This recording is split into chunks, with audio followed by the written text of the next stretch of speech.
The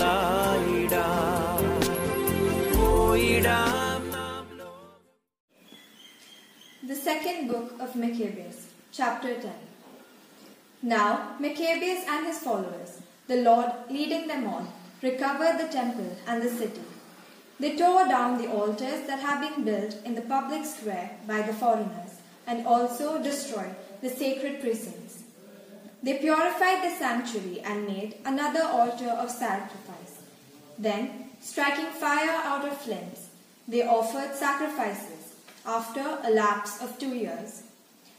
And they offered incense and lighted lamps and set out the bread of the presence. When they had done this, they fell prostrate and implored the Lord that they might never again fall into such misfortunes, but that, if they should ever sin, they might be disciplined by him with forbearance and not be handed over to blasphemous and barbarous nations. It happened that on the same day on which the sanctuary had been profaned by the foreigners, the purification of the sanctuary took place, that is, on the 25th day of the same month, which was Chislev.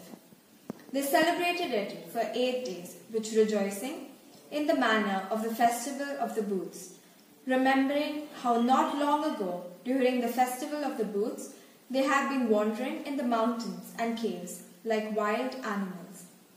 Therefore, carrying ivy-wreathed wands in their beautiful branches and also fronds of palm, they offered hymns of thanksgiving to him who had given success to the purifying of his own holy place. They decreed by public edict, ratified by vote, that the whole nation of the Jews should observe these days every year. Such then was the end of Antiochus, who was called Epiphanes. Now we will tell what took place under Antiochus Eupator, who was the son of that ungodly man, and will give a brief summary of the principal calamities of the war. This man, when he succeeded to the kingdom, appointed one, Lysias, to have charge of the government, and to be the chief governor of Cilicia and Phoenicia. Ptolemy, who was called Macron, took the lead in showing justice to the Jews because of the wrong that had been done to them, and attempted to maintain peaceful relationships with them. As a result, he was accused before Eupator by the king's friends. He heard himself being called a traitor at every turn, because he had abandoned Cyprus, which was Philometor had entrusted to him, and had gone over to Antiochus Epiphanes. Unable to command the respect due to his office, he took poison and ended his life. When Gorgias became governor of the region, he maintained a force of mercenaries and at every turn kept attacking the Jews. Besides this, the Idumeans, who had control over important strongholds, were harassing the Jews. They received those who were banished from Jerusalem and endeavored to keep up the war. But Maccabeus and his forces, after making solemn supplication and imploring God to fight on their sides, rushed to the strongholds of the Idumeans. Attacking them vigorously, they gained possession of the places and beat off all those who fought upon the wall and slaughtered those whom they encountered, killing no fewer than 20,000. When at least 9,000 took refuge in 2 very strong towers, well equipped to withstand a siege, Maccabeus left Simon and Joseph, and also Zacchaeus and his troops, a force sufficient to besiege them, and he himself set off for places where he was more urgently needed. But those with Simon, who were money-hungry, were bribed by some of those who were in the towers, and on receiving 70,000 drachmas, let some of them slip away.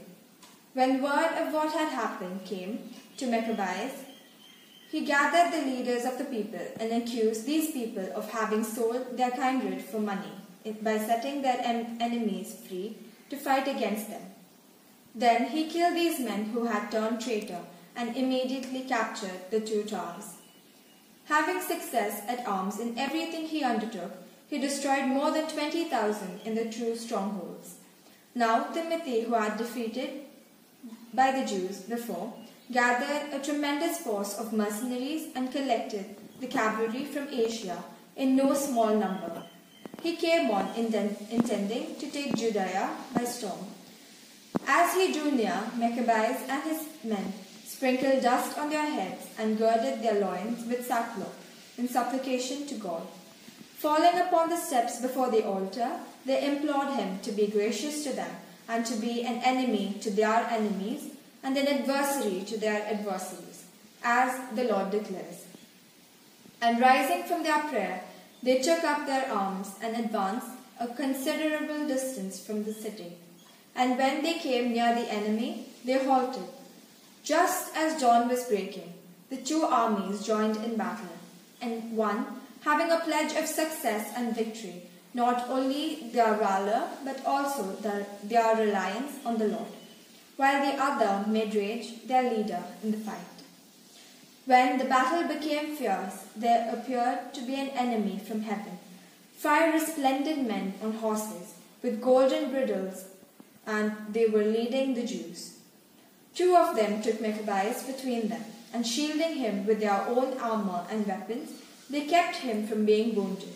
They showered arrows and thunderbolts on the enemy, so that, confused and blinded, they were thrown into disorder and cut into pieces. 20,500 were slaughtered, besides 600 cavalry. Timothy himself fled to a stronghold called Gazara, especially well garrisoned, where Sheres was the commander. Then Maccabees and his men were glad, and they besieged the fort for 4 days. The men within, relying on strength of the place, kept blaspheming terribly and uttering wicked words. But at the dawn of the 5th day, 20 young men in the army of Maccabees, fired with anger because of the blasphemies, bravely stormed the wall, and with savage fury cut down everyone they met. Others who came up in the same way wheeled around against the defenders and set the fire to the towers. They kindled fires and burned the blasphemers alive. Others broke open the gates and let in the rest of the force, and they occupied the city. They killed Timothy, who was hiding in the cistern, and his brother Sheres and Apollos. When they had accomplished these things, with hymns and thanksgivings, they blessed the Lord, who had shown great kindness to Israel, and gives them the victory. പോയിടാം നാം ലോകം മുഴുവനും പോയിടാം സുവിശേഷവുമായി പോയിടാം